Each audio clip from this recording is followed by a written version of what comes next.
সকাল সকাল ঘুম থেকে উঠে আমার অবশ্য একদমই খেতে ভালো লাগে না। আমার বেশি রাতেই ক্ষুধা পায়। আমি যতই রাতের খাবারটা অ্যাভয়েড করতে চাই ততই আমার বেশি খাওয়া হয়।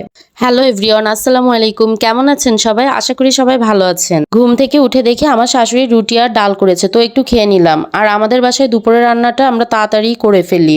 এখন নাস্তা শেষ করে দুপুরে রান্নার জন্য সবকিছু রেডি করে নিই। তো আমি আজ বটবটি আলু দিয়ে মাছের ঝোল রান্না করব। আমি আগে কখনো বটবটি আলু দিয়ে ঝোল খাইনি, তো আজকে দেখি কেমন লাগে ঝোলটা। এর জন্য আমি এভাবে বটবটি আর আলু কেটে নিয়েছি, আর বটবটিটা আমি একটু বড় করেই কেটে নিয়েছি। এখন আমি মাছগুলো ভালো করে ভেজে নিব।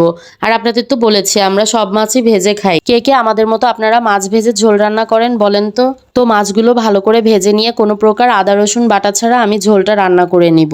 ঝোলে আদা রসুন দিলে একরকম লাগে, আর আদা রসুন ছাড়া রান্না করলে অন্যরকম লাগে। তো আমার কাছে মনে হয় আদা রসুন বাটা ছাড়া রান্না করলে বেশি ভালো লাগে। এখন আমি সামান্য হলুদ, মরিচ, জিরার গুঁড়া দিয়ে ঝোলটা ভালো করে 5 মিনিট কষিয়ে নিব। এরপর আমি অল্প করে ঝোলের পানি দিয়ে দিব। বটবটির ঝোলে বেশি পানি দিলে কিন্তু ভালো লাগবে না। পানি দেওয়ার 5 মিনিট পর আমি মাছগুলো দিয়ে দিব। সবশেষে ঝোলের পানি একটু কমে আসলে ধনিয়া পাতা দিয়ে নামিয়ে ফেলবো। আমার কাছে ঝোলটা খেতে মোটামুটি লেগেছে। এর থেকে মনে হয় আলু দিয়ে বটবটি ভাজি করলে বেশি মজা লাগে। এরপর আমি দুপুরের খাওয়া শেষ করে নিলাম। আর আজকে যেহেতু আমি আম্মুর বাসায় যাব, তাই আমার ভাই আমাকে নিতে আসলো। আর আম্মুর বাসায় আমার বড় বোনও এসেছিল। ও যেহেতু কয়েকদিন পর অনেক দিনের জন্য গ্রামের বাড়িতে চলে যাবে, এজন্য আমাকে বলল দেখা করে যেতে। তাই আমি 2 দিনের জন্য আমি আম্মুর বাসায় চলে গেলাম। আর আজকে বাইরে সারাদিনই খুব বৃষ্টি হচ্ছিল। তো আমার যেতে যেতে সন্ধ্যা হয়ে গেল। বাসায় যেয়ে দেখি এই বৃষ্টির দিনে ভাজা পোড়া করা হচ্ছিল। আর আম্মু যেহেতু রোজা রেখেছিল, তাই আন্টিরা মিলে এগুলো রেডি করছিল। আর এই বৃষ্টির দিনে ভাজা পোড়া খেতে কিন্তু আমার খুবই ভালো লাগে। পেঁয়াজু, বেগুনি, আলুর চপ, ডিমের চপ, ছোলা সবকিছুই করা হয়েছিল।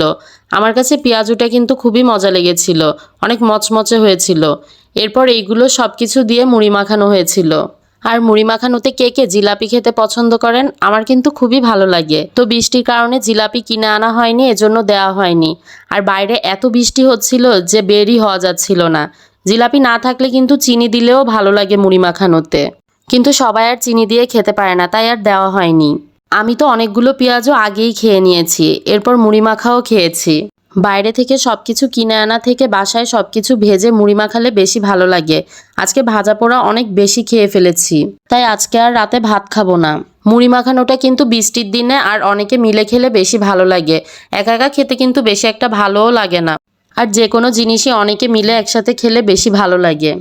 আর এখন বাসায় অনেকগুলো পাকা আম নরম হয়ে গিয়েছিল, তাই দিয়ে আম্মু জুস বানিয়ে দিল। পাকা আমের জুস কিন্তু অনেক মজাই লাগে, এটাতে গুঁড়া দুধও দেওয়া হয়। পাকা আমের জুস খেতে কার কার ভালো লাগে বলেন তো। তো আজকের মতো এখানেই শেষ করছি। আল্লাহ হাফেজ।